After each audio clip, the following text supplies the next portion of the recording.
तेरे हम रहे, यही जिंदगी का सार है। बाबा तेरे हम रहे, यही जिंदगी का सार है। इस भरे संसार में तेरा प्यार ही आधार है। इस भरे संसार में तेरा प्यार ही आधार है। बाबा तेरे हम रहे।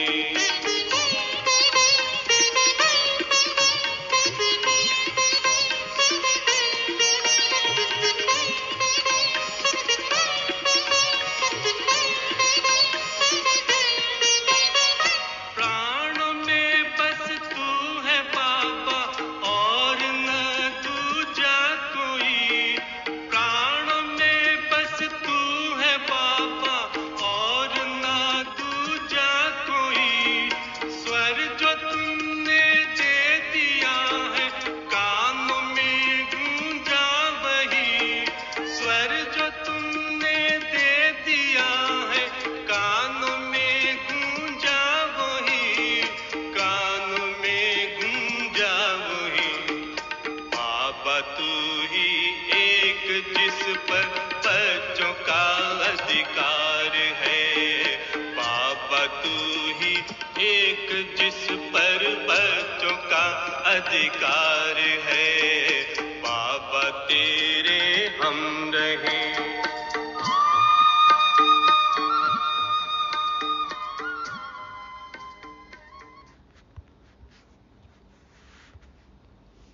ओम शांति। योग द्वारा प्रकृति को पावन बनाने वाले भाग्यवान ब्राह्मणों को गॉडली मॉर्निंग। परम पिता परमात्मा की संतान हम सब आत्माएं आपस में भाई भाई हैं। क्या ये बात हमें सदा याद रहती है? हम सिविलाइज्ड बने हैं। विजयी अष्टरत्न में आने लायक हमारी धारणाएं हैं। क्या अभी भी हम राहु की दशा की चपेट में हैं? रूहानी पढ़ाई में स्कॉलरशिप लेने लायक बने हैं। संतुष्ट मणि होली हंस हैं। तो ये सब चेक पॉइंट्स हैं 14 अगस्त 2024 की प्रातः मुरली से। सुनते हैं शिव भगवान वाच। मीठे बच्चे, तुम्हारा अनादि नाता है भाई भाई का। तुम साकार में भाई बहन हो, इसलिए तुम्हारी कभी क्रिमिनल दृष्टि नहीं जा सकती। अनादि नाता। जब हम परम धाम में थे आत्मा रूप में, तो आत्मा आत्मा भाई भाई। जब साकार में आते हैं तो बाबा कहते हैं पुरुष देह स्त्री देह, तो भाई बहन हो गए। इसलिए आपस में कभी भी क्रिमिनल दृष्टि ना हो। प्रश्न, विजयी अष्टरत्न कौन बनते हैं? उनकी वैल्यू क्या है? उत्तर में बाबा कहते, जिसकी मनसा में क्रिमिनल ख्यालात नहीं रहते, पूरी सिविल आई हो, वही अष्टरत्न बनते हैं, अर्थात कर्मातीत अवस्था को पाते हैं। जिनकी मनसा में क्रिमिनल ख्यालात नहीं रहते, पूरी सिविल आई हो, वही अष्टरत्न बनते हैं, अर्थात कर्मातीत अवस्था को पाते हैं। उनकी इतनी अधिक वैल्यू होती, जो किसी पर कभी ग्रहचारी बैठती है तो उसे अष्टरत्न की अंगूठी पहनाते हैं। यादगार क्या है? कोई ग्रहचारी दूर करनी हो तो नवरत्न अष्टरत्न की अंगूठी पहनाते हैं। समझते हैं इससे ग्रहचारी उतर जाएगी। अष्टरत्न बनने वाले दूरादेशी बुद्धि होने कारण भाई भाई की स्मृति में निरंतर रहते हैं।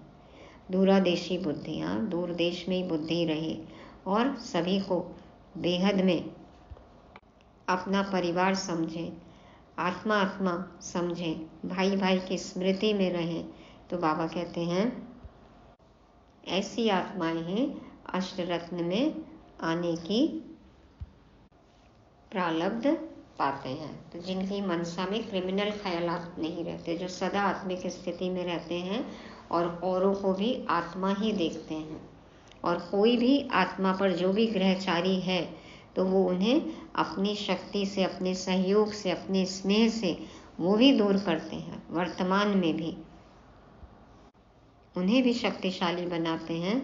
ऐसी आत्माएं ही अष्टरत्न में आते हैं, जिसकी यादगार में फिर अष्टरत्न की अंगूठी पहनाई जाती है, जिस पर ग्रहचारी बैठती है। तो हमें चेक करना है क्या हमारी ऐसी दुरादेशी बुद्धि है। ओम शांति। रूहानी बच्चे जानते हैं उन्हों का नाम क्या है? ब्राह्मण। ब्रह्मा कुमार और कुमारियां ढेर हैं। इससे सिद्ध होता है यह अडॉप्टेड चिल्ड्रन हैं, क्योंकि एक ही बाप के बच्चे हैं तो जरूर अडॉप्टेड हैं। तुम ब्रह्मा कुमार कुमारियां ही अडॉप्टेड चिल्ड्रन हो। बहुत चिल्ड्रन हैं। एक होते हैं प्रजापिता ब्रह्मा के और एक होते हैं परमपिता परमात्मा शिव के। तो जरूर उन्हों का आपस में कनेक्शन है, क्योंकि उनके हैं रूहानी बच्चे और इनके हैं जिस्मानी बच्चे। अगर उनके हैं तो जैसे भाई भाई हैं, निराकार रूप में भाई भाई, और प्रजापिता ब्रह्मा के साकार भाई बहन हो जाते हैं। भाई बहन का क्रिमिनल नाता कभी होता नहीं।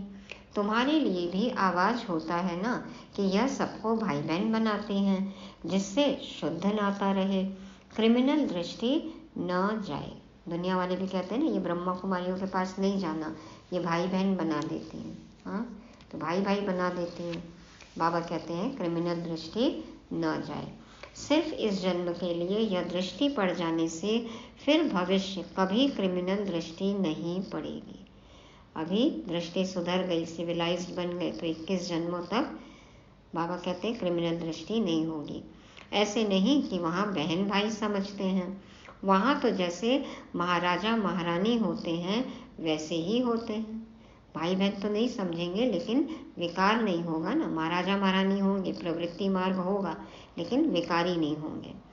तो अब तुम बच्चे जानते हो हम पुरुषोत्तम संगम युग पर हैं और हम सब भाई बहन हैं। प्रजापिता ब्रह्मा नाम तो है ना।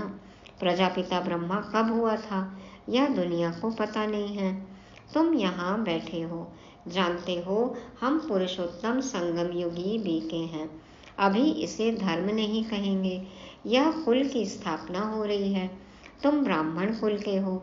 तुम कह सकते हो हम ब्रह्मा कुमार कुमारियां जरूर एक प्रजापिता ब्रह्मा की संतान हैं। यह नई बात है ना। तुम कह सकते हो हम भी के हैं। यूं तो वास्तव में हम सब ब्रदर्स हैं, एक बाप के बच्चे हैं। उनके लिए एडॉप्टेड नहीं कहेंगे। हम आत्माएं उनकी संतान तो अनादि हैं। वह परमपिता परमात्मा सुप्रीम सोल है और किसको सुप्रीम अक्षर नहीं कहेंगे। सुप्रीम कहा जाता है संपूर्ण पवित्र को। सुप्रीम किसको कहेंगे? जो संपूर्ण पवित्र हो। तो बाबा तो पवित्रता के सागर हैं। ऐसे नहीं कहेंगे सब में प्योरिटी है। प्योरिटी सीखते हैं इस संगम पर। तुम तो पुरुषोत्तम संगम युग के निवासी हो। जैसे कलयुग निवासी सतयुग के निवासी कहा जाता है। सतयुग कलयुग को तो बहुत ही जानते हैं। अगर दूरादेशी बुद्धि हो तो समझ सकेंगे। कलयुग और सतयुग के बीच को कहा जाता है संगम युग। शास्त्रों में फिर युगे युगे कह दिया है। बाप कहते हैं मैं युगे युगे नहीं आता हूँ। तुम्हारी बुद्धि में यह होना चाहिए कि हम पुरुषोत्तम संगम युगी ब्रह्मा कुमार कुमारियां हैं। न हम सतयुग में हैं न कलयुग में हैं। संगम के बाद सतयुग आना है जरूर। तुम अभी सतयुग में जाने के लिए पुरुषार्थ कर रहे हो। वहाँ पवित्रता बगैर कोई जा नहीं सकते। जो पवित्र नहीं वो सतयुग में जा नहीं सकते। इस समय तुम पवित्र बनने के लिए पुरुषार्थी हो। सब तो पवित्र नहीं हैं, कई पतित भी होते हैं। चलते चलते गिर पड़ते हैं, फिर छिपकर आए अमृत पीते हैं। चलते चलते गिर पड़ते हैं, फिर आएंगे छिपके, फिर ज्ञानामृत पिएंगे, थोड़े दिन मुरली सुनेंगे, फिर चले जाते हैं। वास्तव में जो अमृत छोड़ विष खाते हैं उनको कुछ समय आने नहीं देते। परंतु यह भी गायन है। जब अमृत बांटा था तो विकारी असुर छिपकर आए बैठते थे। कहते हैं इंद्र सभा में ऐसे अपवित्र आकर बैठते तो उन्हें श्राप लग जाता है। एक कहानी भी बताते हैं कि एक परी एक विकारी को ले आई, फिर उनका क्या हाल हुआ। तो आदम्बो आई, कहा ना कि मनुष्य आ गया विकारी मनुष्य, तो फिर देखो पत्थर बना दिया। तो पत्थर बुद्धि की बात है, श्राप लग गया। तो बाबा कहते हैं विकारी तो जरूर गिर पड़ेंगे, यह समझ की बात है। विकारी चढ़ न सके, कहते हैं वह जाकर पत्थर बना। अब ऐसे नहीं कि मनुष्य पत्थर व झाड़ बनते हैं, पत्थर बुद्धि बन गए हैं।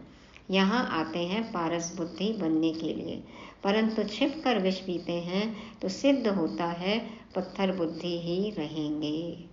बाबा के पास आने के बाद में भी यदि पुरानी दुनिया में बुद्धि है, विकार में जा रहे हैं, तो फिर पत्थर बुद्धि है ना। तो यह सामने समझाया जाता है। शास्त्रों में तो ऐसे ही बैठ लिखा है। नाम रखा है इंद्र सभा, जहाँ पुखराज परी किस्म किस्म की परियां दिखाते हैं। रत्नों में भी नंबरवार होते हैं ना, कोई बहुत अच्छा रत्न, कोई कम, कोई की वैल्यू कम, कोई की बहुत होती है। 9 रत्न की अंगूठी भी बहुत बनाते हैं, एडवर्टाइज करते हैं। नाम तो रत्न ही है, हाँ वो सब पत्थर हैं लेकिन रत्न हैं। यहाँ बैठे हैं ना, परंतु उनमें भी कहेंगे यह हीरा है या पन्ना है, यह माणिक पुखराज भी बैठे हैं। तो रात दिन का फर्क है, उनकी वैल्यू में भी बहुत फर्क होता है। जैसे जैसे क्लैरिटी है, जैसे चमक है, जैसी कटिंग है, जितना वेट है, उस हिसाब से सब पत्थरों में देखो दाम में, वैल्यू में फर्क होता है। वैसे ही फिर फूलों से भेंट की जाती है, उनमें भी वैरायटी है। बच्चे जानते हैं कौन कौन फूल हैं। ब्राह्मणियाँ पंडे बनकर आती हैं, वह अच्छा फूल होता है। कोई तो फिर स्टूडेंट भी जास्ती तीखे होते हैं समझाने करने में। बाबा ब्राह्मणी को फूल न देकर उनको देंगे। बाबा तो जो सेवा करे उसको देखो कितना प्यार करते हैं। तो सिखलाने वाले से भी उनमें गुण बड़े अच्छे होते हैं। कहते हैं ना कि गुरुजी तो गुड़ रह गए, चेला चीनी हो गए।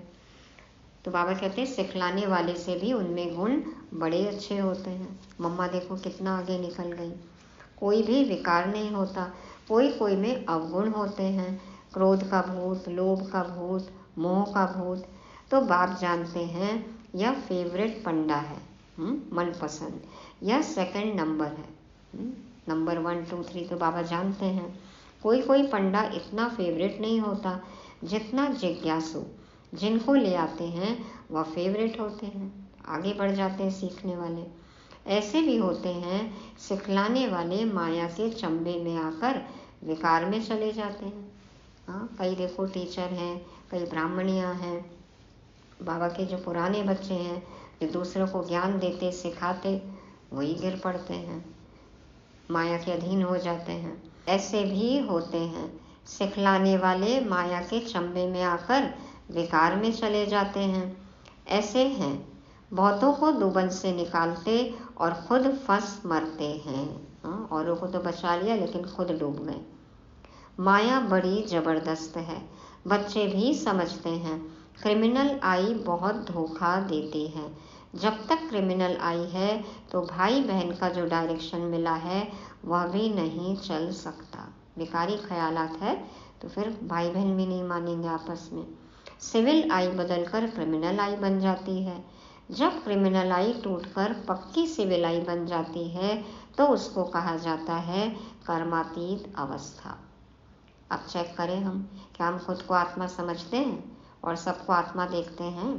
तो ये है कर्मातीत अवस्था। इतनी अपनी जांच करनी है, इकट्ठे रहते हुए विकार की दृष्टि न जाए। यहाँ तुम भाई बहन बनते हो, ज्ञान तलवार बीच में है। हमको तो पवित्र रहने की पक्की प्रतिज्ञा करनी है, परंतु लिखते हैं बाबा कशिश होती है, वह अवस्था अजून पक्की नहीं हुई है। हाँ, किसी की तरफ लगाव है, झुकाव है, या किसी से प्यार भी है और किसी से ईर्ष्या द्वेष भी है, नफरत भी है, तो फिर वो भी अवस्था पक्की नहीं कही जाएगी। पुरुषार्थ करते रहते हैं, यह भी ना हो तो न राग हो न द्वेष हो, वीत राग।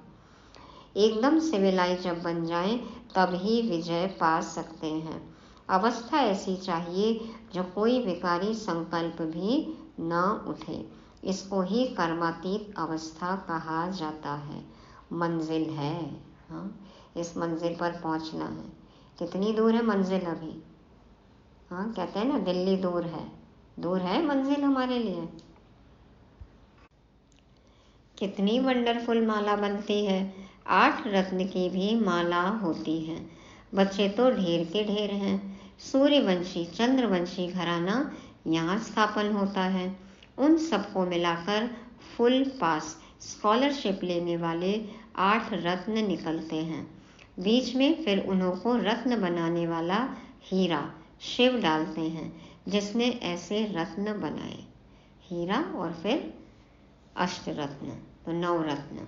तो बाबा कहते हैं ग्रहचारी बैठती है तो भी 8 रत्न की अंगूठी पहनते हैं। इस समय भारत पर राहु की ग्रहचारी है। पहले थी वृक्षपति की अर्थात बृहस्पति की दशा। तुम सतयुगी देवता थे, विश्व पर राज्य करते थे। फिर राहु की दशा बैठ गई। अभी तुम जानते हो हमारे ऊपर बृहस्पति की दशा थी। नाम है वृक्षपति, शॉर्ट में बृहस्पति कहा जाता है। हमारे पर बरोबर बृहस्पति की दशा थी, जबकि हम विश्व के मालिक थे। अभी राहु की दशा बैठी है, जो हम कौड़ी में सल बने हैं। यह तो हर एक समझ सकते हैं।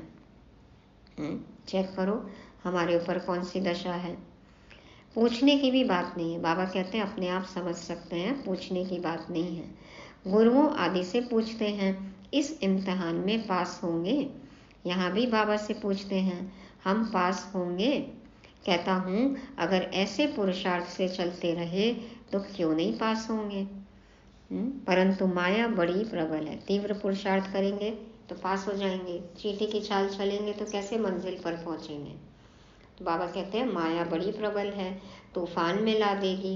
इस समय तो ठीक है, आगे चल तूफान बहुत आए तो पेपर तो कभी भी आ सकता है अचानक। अभी तुम युद्ध के मैदान में हो, फिर हम गारंटी कैसे कर सकते हैं। आगे माला बनाते थे, जिनको 2-3 नंबर में रखते थे वह है नहीं, एकदम कांटा बन गए, छोड़कर चले गए बाबा को। तो बाप ने कहा ब्राह्मणों की माला बन नहीं सकती है, युद्ध के मैदान में है ना। आज ब्राह्मण कल शूद्र बन जाएंगे। विकार में गया गोया शूद्र बना। राहु की दशा बैठ गई। बृहस्पति की दशा के लिए पुरुषार्थ करते थे, वृक्षपति पढ़ाते थे। चलते चलते माया का थप्पड़ लगा, फिर राहु की दशा बैठ गई। ट्रेटर बन पड़ते हैं। ऐसे सब जगह होते हैं। एक राजाई से निकल दूसरी राजाई में जाकर शरण लेते हैं। फिर वह लोग भी देखते हैं यह हमारे काम का है तो शरण दे देते हैं। शरणार्थी होते हैं ना, देखो अभी कैसे एक देश से दूसरे देश में आके शरण ले रहे हैं। तो बाबा कहते हैं ऐसे बहुत ट्रेटर बनते हैं, एरोप्लेन सहित जाकर दूसरी राजाई में बैठते हैं। बिल्कुल अभी यही सीन हुआ ना। देखो बहुत ऐसे ट्रेटर बनते हैं, एरोप्लेन सहित जाकर दूसरी राजाई में बैठते हैं। करंट न्यूज़ सब सुन रहे हैं, बिल्कुल यही हुआ है। तो बाबा कहते हैं फिर वो लोग एरोप्लेन वापस कर लेते हैं, उनको शरण दे देते हैं।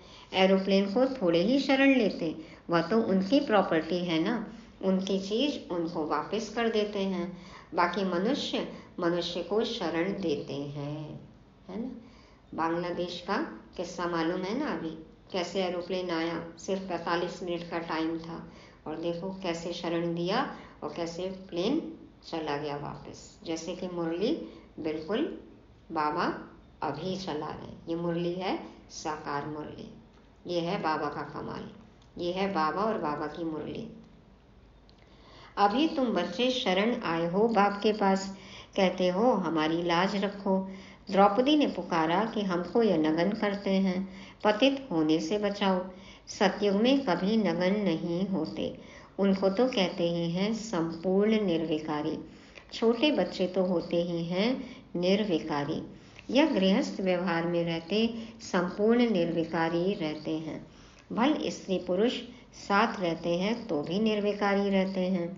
इसलिए कहते हम नर से नारायण, नारी से लक्ष्मी बन रहे हैं। वह है निर्विकारी दुनिया, वहाँ रावण नहीं। उसको कहा जाता है राम राज्य। राम कौन है? राम शिव बाबा को कहा जाता है। राम नाम जपने का अर्थ ही है बाप को याद करना। एक राम दशरथ का बेटा, एक राम घट घट में लेटा, एक राम का चहुओर पसारा और एक राम दुनिया से न्यारा। तो राम राम जब कहते हैं तो बुद्धि में निराकार ही रहता है। राम राम कहते हैं, सीता को छोड़ देते हैं। वैसे श्री कृष्ण का नाम लेते हैं, राधे को छोड़ देते हैं। यहाँ तो बाप है ही एक, वह कहते हैं मामेकम याद करो। श्री कृष्ण को पतित पावन नहीं कहेंगे। छोटेपन में राधे कृष्ण भाई बहन भी नहीं थे, अलग अलग राजाई के थे। बच्चे तो होते ही शुद्ध हैं। बच्चे एकदम प्योर होते हैं ना, शुद्ध पवित्र। बाबा भी कहते हैं बच्चे तो फूल हैं, उनमें विकार की दृष्टि नहीं होती। जब बड़े होते हैं तब दृष्टि जाती है। इसलिए बालक और महात्मा को समान कहते हैं। अभी तो कलयुग में भी बच्चे भी बहुत जल्दी ही बड़े हो जाते हैं। कितनी समझ आ जाती है देखो। तो बाबा कहते हैं बच्चा तो महात्मा से भी ऊंच है, बल्कि बच्चा तो महात्मा से भी ऊंच है। महात्मा को फिर भी मालूम है हम भ्रष्टाचार से पैदा हुआ हूँ। छोटे बच्चे को यह मालूम नहीं रहता है। बच्चा बाप का बना और वर्षा तो है ही। तुम विश्व की राजधानी के मालिक बनते हो। कल की बात है, तुम विश्व के मालिक थे, अब फिर तुम बनते हो। इतनी प्राप्ति होती है। तो स्त्री पुरुष बहन भाई बन पवित्र रहें तो क्या बड़ी बात है। प्रारब्ध कितनी बड़ी मिलती है। तो एक जन्म पवित्र रहे तो क्या बड़ी बात है। कुछ तो मेहनत भी चाहिए ना। हाँ, नंबरवार पुरुषार्थ अनुसार अब बृहस्पति की दशा में जाते हो। स्वर्ग में तो जाते हैं, फिर पढ़ाई से कोई ऊंच पद पाते हैं, कोई मध्यम, कोई फूल बनते, कोई क्या बगीचा है ना, फिर पद भी ऐसे लेंगे। पुरुषार्थ खूब करना है ऐसा फूल बनने के लिए। इसलिए बाबा फूल ले आते हैं बच्चों को दिखाने। बगीचे में तो अनेक प्रकार के फूल होते हैं। बाबा अपने कमरे से हिस्ट्री हॉल में आते थे तो बीच में बगीचा था, तो बाबा फूल ले आते थे। सतयुग है फूलों का बगीचा और यह है कांटों का जंगल। अभी तुम कांटे से फूल बनने का पुरुषार्थ कर रहे हो, एक दो को कांटा मारने से बचने का पुरुषार्थ कर रहे हो। जो जितना पुरुषार्थ करेंगे उतना जीत पाएंगे। मूल बात है, काम पर जीत पाने से ही जगत जीत बनेंगे। यह तो बच्चों पर रहा। जवानों को बहुत मेहनत करनी पड़ती है, बूढ़ों को कम, वानप्रस्थ अवस्था वालों को और कम, बच्चों को बहुत कम। बाबा कहते हैं कि एक दो को कांटा मारने से बचने का पुरुषार्थ कर रहे हो। अब जो जितना पुरुषार्थ करेंगे उतना जीत पाएंगे। मूल बात है, काम पर जीत पाने से जगत जीत बनेंगे। यह तो बच्चों पर रहा। जवानों को मेहनत करनी पड़ती है, बूढ़ों को कम। अब आजकल तो क्या है, आप भय बूढ़े लेकिन तृष्णा भई जवान, और वानप्रस्थ अवस्था वालों को और कम। लेकिन आजकल तो कहानी बिल्कुल अलग है। बाबा कहते हैं बच्चों को बहुत कम। तो अब तो ये कलयुग का एक्सट्रीम है ना, तमो प्रधानता की भी हद है, बेहद में चली गई है तमो प्रधानता। तो अब तो सभी को मेहनत है। तुम जानते हो हमको विश्व के बादशाही की प्रॉपर्टी मिलती है, उसके लिए एक जन्म पवित्र रहे तो क्या हर्जा। उनको कहा जाता है बाल ब्रह्मचारी, अंत तक पवित्र रहते हैं। जो पवित्र बने हैं उनको बाप की कशिश होती है। बच्चों को छोटेपन से ही ज्ञान मिलता जाए तो बच सकते हैं। जैसी शिक्षा देंगे फिर उसी माहौल में पलते हैं, बढ़ते हैं, तो बच सकते हैं। छोटे बच्चे अबोध होते हैं, परंतु फिर बाहर स्कूल आदि में संग का रंग लग जाता है। चलो आप घर में कंट्रोल कर भी लो, लेकिन बाहर निकले, दुनिया देखी तो संग का रंग लग जाता है। संग तारे को संग डुबोए। अब बाहर दुनिया में नहीं भी निकलो तो दुनिया ही घर में आ गई है, पूरी दुनिया हाथ में आ गई है, मोबाइल में आ गई है। तो बाबा कहते हैं संग तारे को संग डुबोए।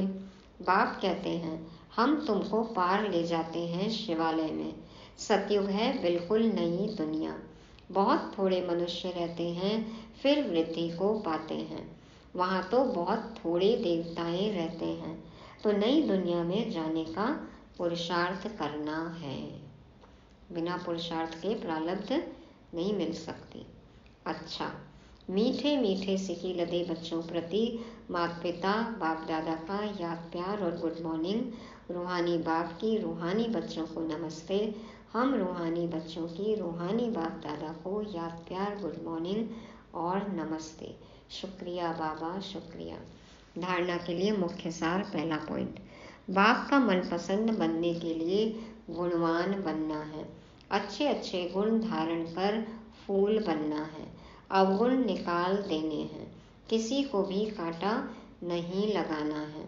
दूसरा, फुल पास होने व स्कॉलरशिप लेने के लिए ऐसी अवस्था बनानी है जो कुछ भी याद न आए, पूरी सिविल आई बन जाए, सदा बृहस्पति की दशा बनी रहे। वरदान है, ब्राह्मण जीवन में सर्व खजानों को सफल कर सदा प्राप्ति संपन्न बनने वाले संतुष्ट मणि भव। ब्राह्मण जीवन में सर्व खजानों को सफल कर सदा प्राप्ति संपन्न बनने वाले संतुष्ट मणि भव। बाप दादा समझाते हैं, ब्राह्मण जीवन का सबसे बड़े से बड़ा खजाना है संतुष्ट रहना। जहाँ सर्व प्राप्तियाँ हैं वहाँ संतुष्टता है, और जहाँ संतुष्टता है वहाँ सब कुछ है। सबसे बड़ा खजाना संतुष्टता है। सब कुछ होते हुए भी यदि संतुष्टता नहीं है तो फिर क्या फायदा, सब बेकार है। तो बाबा कहते हैं जो संतुष्टता के रत्न हैं वह सब प्राप्ति स्वरूप है। उनका गीत है, पाना था वह पा लिया। ऐसे सर्व प्राप्ति संपन्न बनने की विधि है मिले हुए सर्व खजानों को यूज करना, क्योंकि जितना सफल करेंगे उतना खजाने बढ़ते जाएंगे। जितना खजानों को यूज करेंगे बढ़ते भी जाएंगे, और तभी तो लगेगा ना कि हाँ खजाने हैं हमारे पास, यूज कर रहे हैं, तब तो संतुष्ट होंगे। तो बाबा कहते हैं संतुष्टता सबसे बड़ा खजाना है, संतुष्ट मणि भाव। विधि क्या बताई? खजानों को यूज करना, बांटना, फिर बढ़ेगा। स्लोगन, होली हंसों ने कहा जाता जो सदा अच्छाई रूपी मोती ही चुभते हैं, अवगुण रूपी कंकड़ नहीं। होली हंसों ने कहा जाता जो सदा अच्छाई रूपी मोती ही चुभते हैं, अवगुण रूपी कंकड़ नहीं। तो सब में विशेषताएं देखनी है, अच्छाई देखना है, किसी का भी अवगुण चित्त पर धरना नहीं है। होली हंस बनना है। तो ये थी आज की मुरली। कौन है हम, क्या याद रखेंगे? कौन है हम? दूरादेशी बुद्धिवान। दूसरा बात, विजयी अष्टरत्न। तीसरा, सिविलाइज्ड। दूरादेशी बुद्धिवान, विजयी अष्टरत्न, सिविलाइज्ड, और चौथा संतुष्ट मणि, और पांचवा होली हंस। ओम शांति।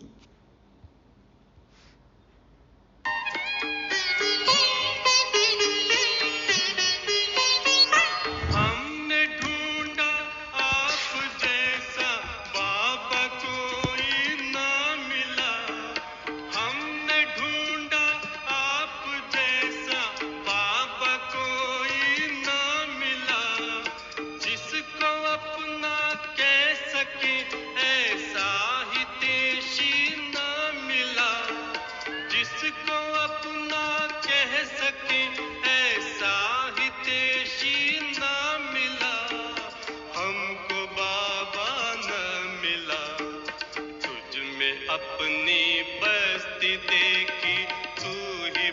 संसार है। तुझ में अपनी बस्ती देखी, तू ही बस संसार है। बाबा तेरे हम रहे।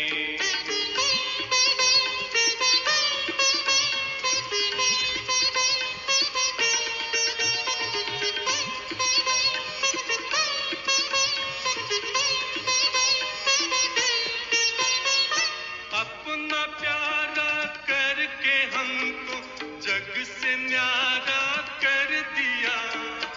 अपना प्यारा करके हमको जग से न्यारा कर दिया। जो न दुनिया दे सकी बाबा वो तूने दे दिया। जो न दुनिया दे सकी बाबा वो तूने दे दिया। बाबा वो तूने दे दिया। ये हृदय गाता है प्रतिपल बस तेरा उपकार।